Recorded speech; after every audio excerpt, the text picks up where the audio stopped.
Don in London. My video is all about recovery from addiction to either substance or behaviour and what works for me. And part of the what works for me is the Fellowship of AA, Alcoholics Anonymous. And this video is all about step 10. Before I share step 10 from this book, the 12 Steps and 12 Traditions, it's just a straightforward reading with a couple of adding-ins by me. I share the AA preamble and what it means to me. Alcoholics Anonymous is a fellowship of men and women who share their experience, strength and hope with each other, that they may solve their common problem and help others to recover from alcoholism. The only requirement for membership is a desire to stop drinking. And when I say that, the only requirement for membership is a desire to stop drinking, there are no rules, laws or regulations in AA. We are all trusted servants, and we learn how to conduct ourselves to our own set of principles, open, honest and willing to live life as it is. So no one in AA can tell you what to do, and there are no rules, laws or regulations to violate. I think it's very important. The only reason for being in AA is a desire to stop drinking. There are no dues or fees for AA membership. We are self-supporting through our own contributions. So many of us don't have any money when we come to AA at all, or just enough to live on. So it's not about making a contribution, it's about sobriety, and then life can work again. AA is not allied with any sect, denomination, politics, organisation or institution, does not wish to engage in any controversy, neither endorses nor opposes any causes. But everybody in AA has some affiliation, a set of beliefs, a set of ways of living, principles, which are theirs, yours. So, around open, honest and willing, live your life as you see is right for you, as each day happens. But the fellowship is not about that, so you will hear every opinion about life in fellowship, but the fellowship itself has no opinion, so you take and leave what works for you. Our primary purpose is to stay sober and to help other alcoholics to achieve sobriety. So the primary purpose is to share and help, and it's not about imposing ideas or views on anyone. But for this one, step 10, just a straightforward reading with one or two add-ins by me, if it feels appropriate to do so, to explain myself and how it works for me. So, step 10. Continue to take personal inventory, and when we were wrong, promptly admitted it. As we work the first 9 steps, we prepare ourselves for the adventure of a new life. But when we approach step 10, we commence to put our AA way of living to practical use, day by day, in fair weather or foul, just as life is, good or bad. Then comes the acid test. Can we stay sober, keep in emotional balance, and live to good purpose under all conditions? Good purpose is as works for you, your good purpose. And as I have found, the absolute basics of life: how to love, be loved and useful. How to love people, be loved back by people, understand what love is, that it's unconditional, and the usefulness that we have is as we determine, or life helps us determine as we go along. I guess to be at peace with the world and excited and be a part of again. A continuous look at our assets and liabilities, and a real desire to learn and grow by this means, are necessities for us. Assets and liabilities, the good, the bad and the ugly, if you like. We alcoholics have learned this the hard way. More experienced people, of course, in all times and places, have practiced unsparing self-survey and criticism, which is really just doing a self-appraisal. For the wise have always known that no one can make much of his life until self-searching becomes a regular habit, knowing where we are, what we stand for, what we've done, how we behave, what are our attitudes. Until he is able to admit and accept what he finds, and until he patiently and persistently tries to correct what is wrong, or what doesn't work. When a drunk has a terrific hangover because he drank heavily yesterday, he cannot live well today because the world is fuzzy, if not painful. But there is another kind of hangover which we all experience whether we are drinking or not. That is the emotional hangover, the direct result of yesterday's and sometimes today's excesses. And the fellowship is an emotional and spiritual program of well-being. Emotions are feelings, spiritual fitting the moment of now. So our feelings fit with what is going on for us, rather than being distorted by alcohol or something else.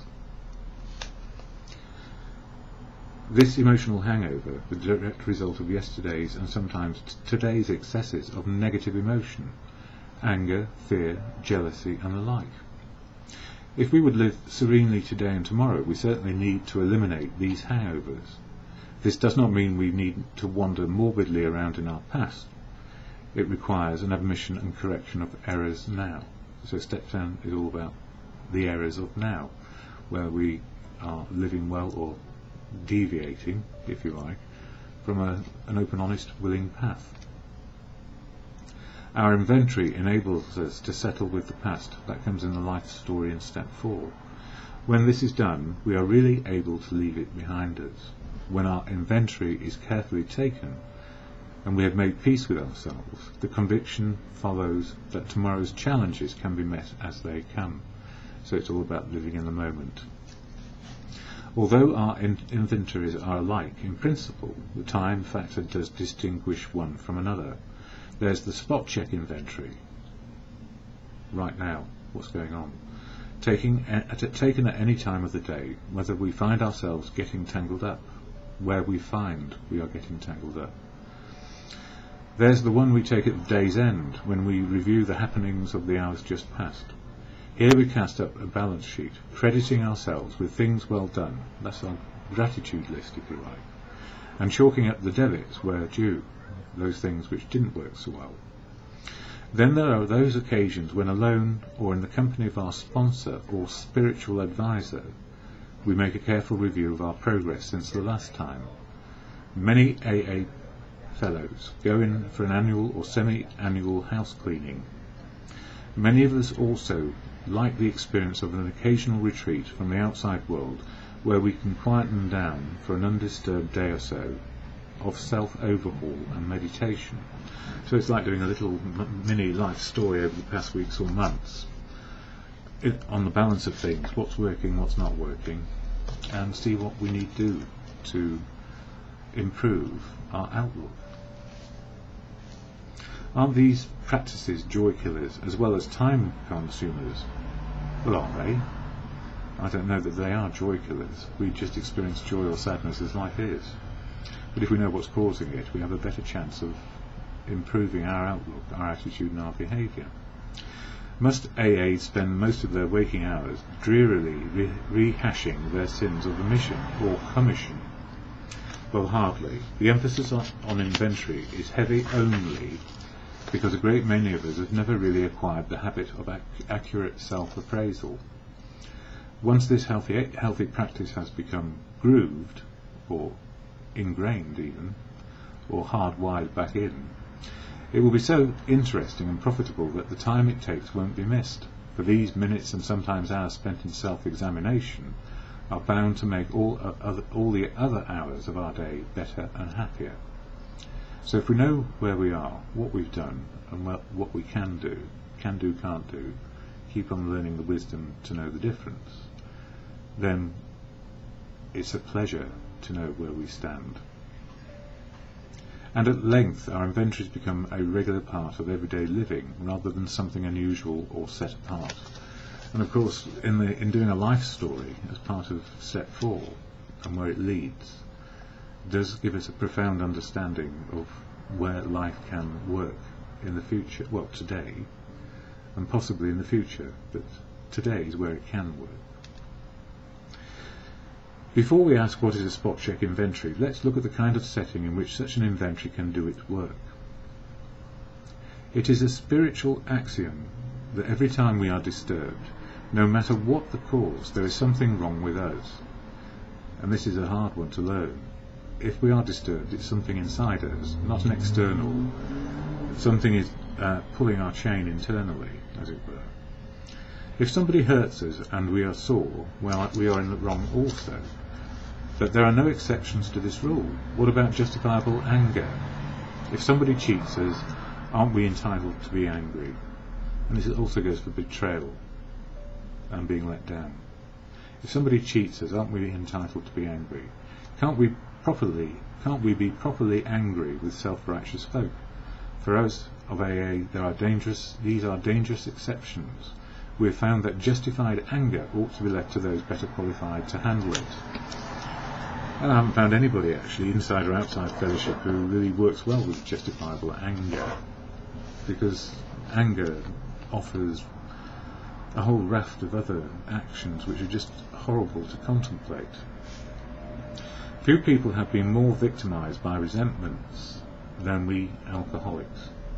So resentments are not good for us. They lead to anger and all sorts of other activities.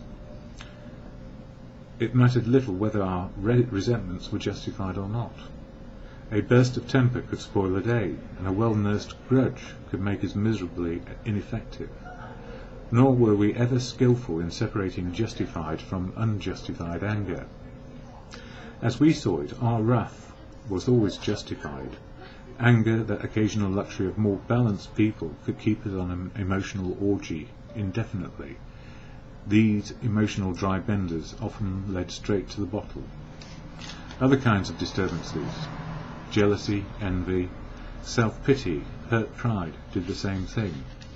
And I remember recently an incident where somebody was telling me what I could and couldn't do with my life and how I conducted it, and they belittled my endeavours, and I was very rude to them and suggested they mind their own business. But it chewed on me more than it probably ever chewed on them.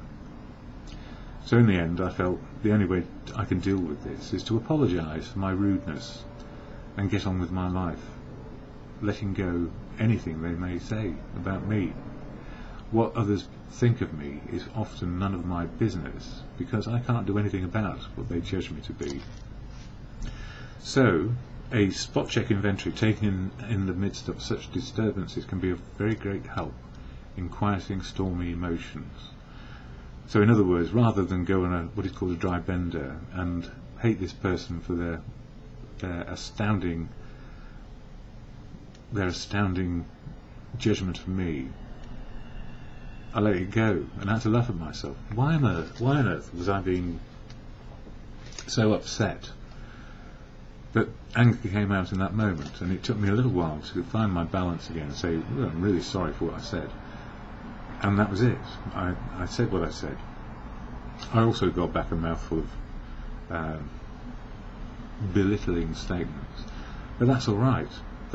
People are entitled to their opinion, and it took me a while to understand what you think of me, or what they think of me, is none of my business. I need to be open, honest and willing, listen and understand where people are coming from, and then work out what is the next best thing to do. And often I don't need to dig up their side of the street, I just need to keep my side of the street clean. The consideration of long-standing difficulties had better be postponed when possible to times deliberately set aside for that purpose. The quick inventory is aimed at our daily ups and downs, especially those where people or new events throw us off balance and tempt us to make mistakes. And it's easy to make mistakes. But the great news is mistakes are learning opportunities, and with humility we make mistakes. We will get angry, we will get resentful, we'll have all those things, jealousy, envy, self-pity, hurt, pride. They will all keep on happening, but the impact will not be as great as it used to be, simply because our outlook, our attitudes and our understandings of people is changing all the time. And this is one of the things I say, even when people are at their worst, it's the very best they can be. And even when I was at my worst, it was the very best I could be back then. So if I try applying the same understanding of people are doing the best they can under sometimes difficult circumstances, when our behaviour disturbs them, we don't have to make it worse. We can just acknowledge, understand, and we have choices. and the choice in the moment is where we get to. So I'm not saying anything is right or wrong, it's what choice we feel is right. In all these situations we need self-restraint, honest analysis of what has happened, a willingness to admit when fault is ours, and an equal willingness to forgive when the fault is elsewhere. So I feel we need to forgive, because it was the best, but at the same time know our part in it. We should look for progress, not for perfection, which means we have the humility to keep on making mistakes, because that's how we learn. And unless we keep on learning, we'll keep on repeating the same old mistakes over and over again. Our first objective will be the development of self-restraint. This carries a top priority rating. When we speak or act hastily or rashly, the ability to be fair-minded and tolerant evaporates on the spot. One unkind tirade or one willful snap judgment can ruin our relationships with others, another person, for a whole day or maybe a whole year. Nothing pays off like restraint of tongue and pen. We must avoid quick-tempered criticism and furious power-driven argument. The same goes for skulking or silent scorn. So in other words, passive-aggressive. We can all do these things, and often the silence that permeates the atmosphere, the sulky silence that we can offer people is not very good, and it just spoils us as people. Yes, these are emotional booby traps baited with pride and vengefulness. Our first job is to sidestep the traps. When we are tempted by the bait, we should train ourselves to step back and think, for we can neither think nor act to good purpose until the habit of self-restraint has become automatic. And I thought for years I was all right and immune because I was doing self-restraint, and then suddenly, 3 occasions in the last month, a little bit of me snapped, and I realised my humanness, and I needed to work out what to do to settle matters and make the amends that I realised I needed to make.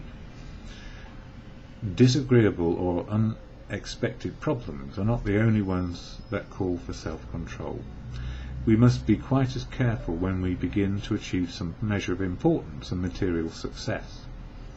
For no people have ever loved personal triumphs more than we have loved them. We drank of success as of wine, which could never fail to make us feel elated.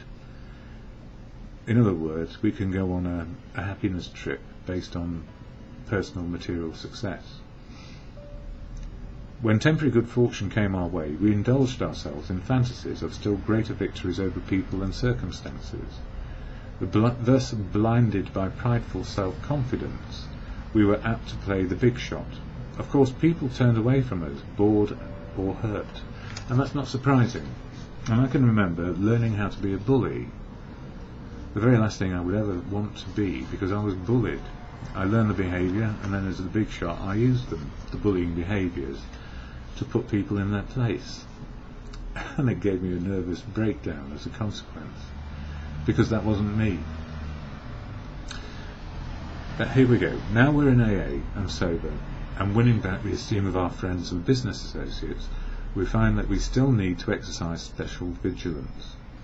As an insurance against big shotism, we can often check ourselves by remembering that we are sober today only by the grace of God, or whatever higher power you have in your life, and whether you're atheist, agnostic or believer is not the issue. It's understanding we are not in charge of other people, their attitudes and behaviours, even though we might think we ought to be. All we can do in this world is improve our own attitude and behaviour and live a good life. But not saintly. We're not saintly in any respect. We're just trying to be open, honest and willing to being human. Yes, so big shotism. We can often check ourselves by remembering that we are today sober only by the grace of God or higher power that we come to understand, and that any success we are having is far more His success than ours, or as I would put it, the wisdom of the world. The wisdom of the world informs me how I may behave, and learning with humility keeps me more even in my outlook. And I don't know better than anyone else. I may need a lot of help on that one, all the time. Finally, we begin to see that all people, including ourselves, are to some extent emotionally able to be disturbed. It says here emotionally ill as well as frequently wrong. Well, I think for me it feels better to say emotionally disturbed. Something's disturbed us or them. And we can be frequently wrong. And then we approach true tolerance and see what real love for our fellows actually means. So this is where I say, even at their best it can be the worst for us. Even at your worst, it is the best you can be. Even at my worst, it's the best I can be. But I can do a step 10 or a spot check inventory and say, hang on a minute, what's going on here? What am I doing? And we can be quite indulgent in judging people rather than just judging our own attitudes and behaviours through the spot check or step 10. It will become more and more evident as we go forward that it's pointless to become angry or to get hurt by people who, like us, are suffering from the pains of growing up, or just making progress daily like anybody else. It's our attitude of humility, the ability to keep making mistakes and learn from them, which is so crucial. Such a radical change in our outlook will take time, maybe a lot of time. It'll take me a lot of time, and realise it will be with me for the rest of my life. I will have new life experience, new mistakes, new progress to make. Not many people can truthfully assert that they love everybody. Most of us admit that we have loved but a few, that we have been quite indifferent to the many so long as none of them gave us trouble, and as for the remainder, well, we have really disliked or hated them. Now, where do these things come from?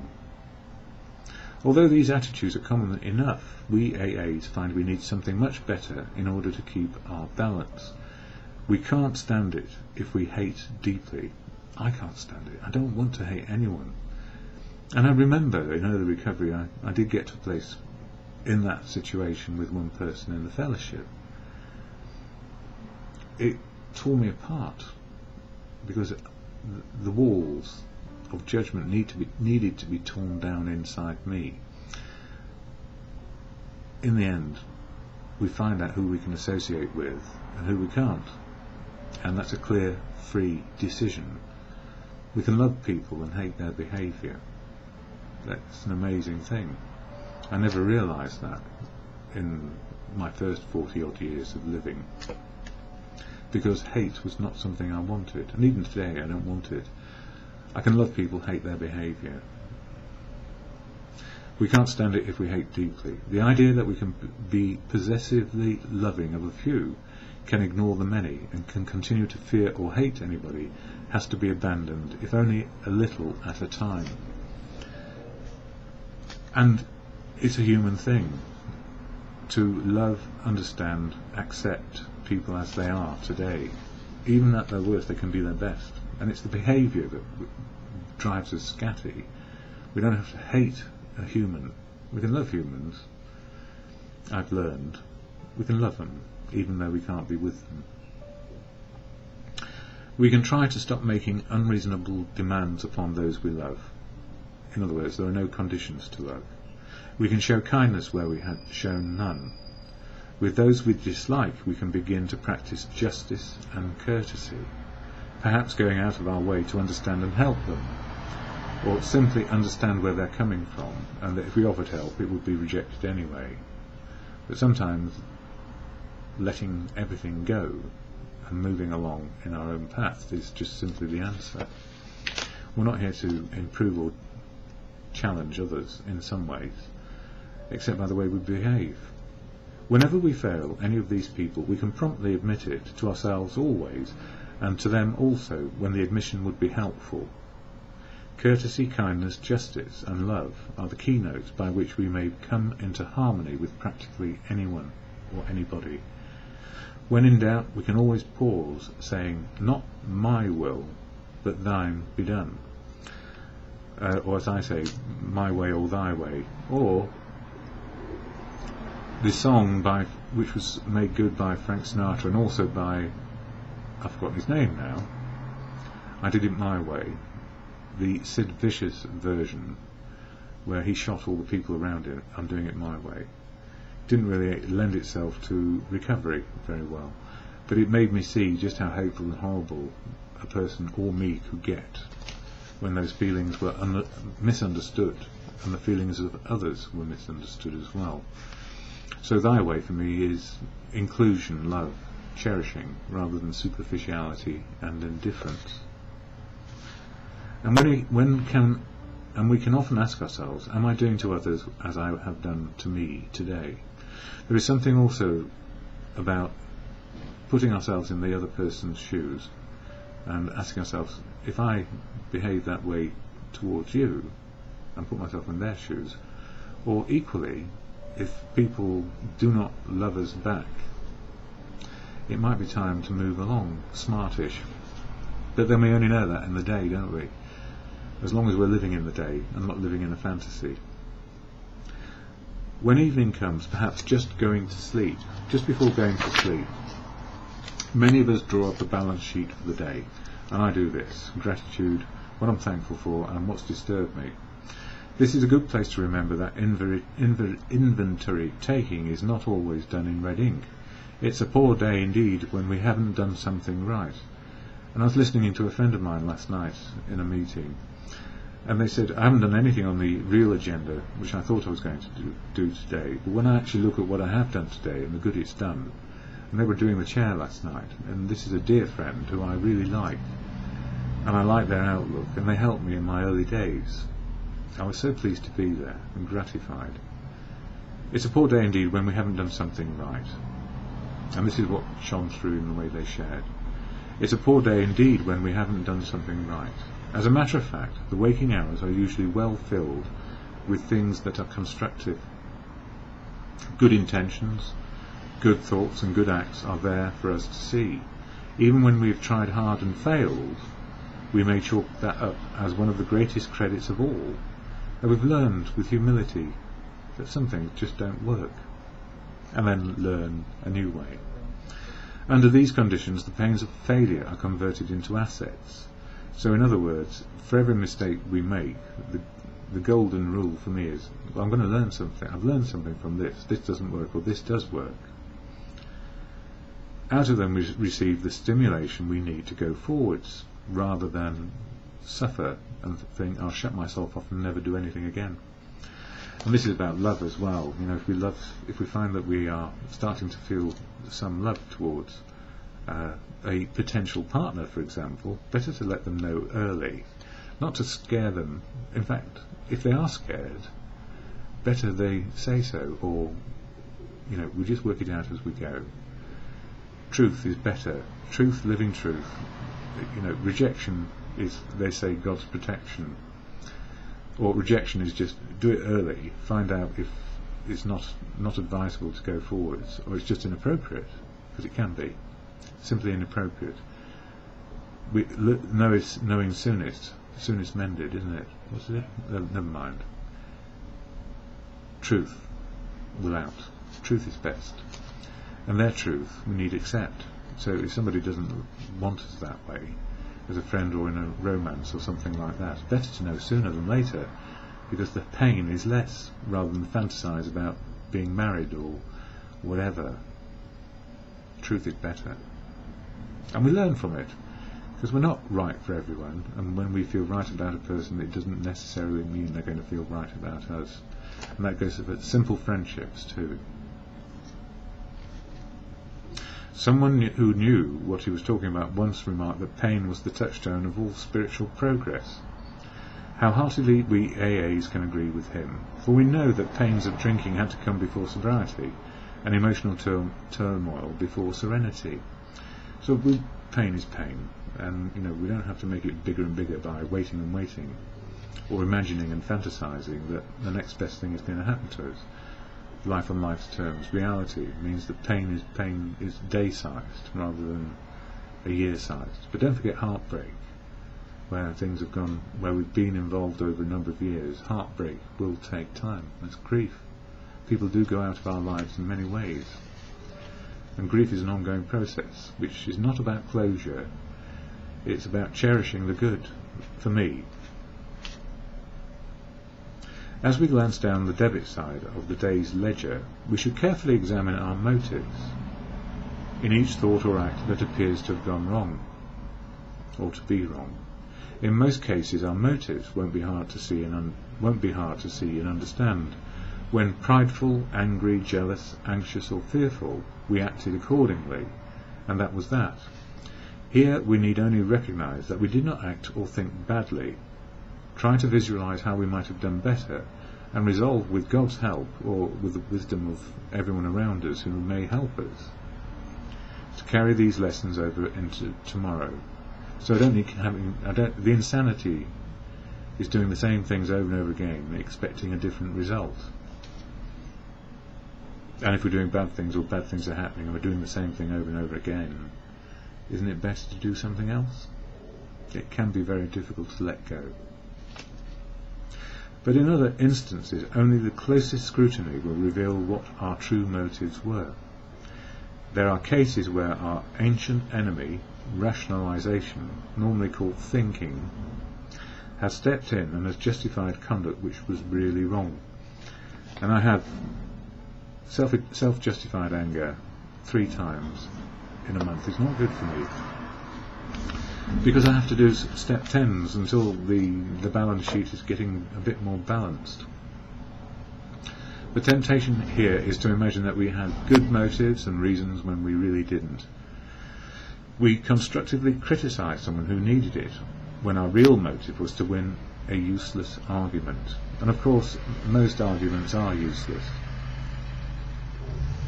Or the person concerned, or it says here concerned. See, I could get into the detail of a spelling error which has been there for God knows how many years. The person concerned not being present, we thought we were helping others to understand him, when in actuality our true motive was to feel superior by pulling them down. Better known as gossip, gossiping about people behind their backs. It is the worst thing, and it will kill people, because undermine an alcoholic with gossip, and the hurt can be very painful, and unless you've done your life story and lived the steps, dealing with gossip can be absolutely abysmal life experience. Ask anybody in the public eye who has had lies told about them over and over again, and the hardship emotionally that causes. We sometimes hurt those we love because they need to be taught a lesson when we really want to punish them. There is absolutely no justification for me, but it has been done by me decades ago, and probably inadvertently in the day-to-day, because often I'm not so aware when gossiping that I'm gossiping. I do start to feel it sometimes, and then I need to stop it. We were depressed and complained. We felt bad, when in fact we were mainly asking for sympathy and attention. Yes. The odd trait of mind and emotion. This perverse wish to hide a bad motive underneath a good one. Yeah. By thinking, hide the emotion. I'm just, I'm giving you a straightforward, truthful account of what happened. It's a bit like a court case, but underneath can be a whole load of motives which are just not nice for us who are in recovery, or anyone really.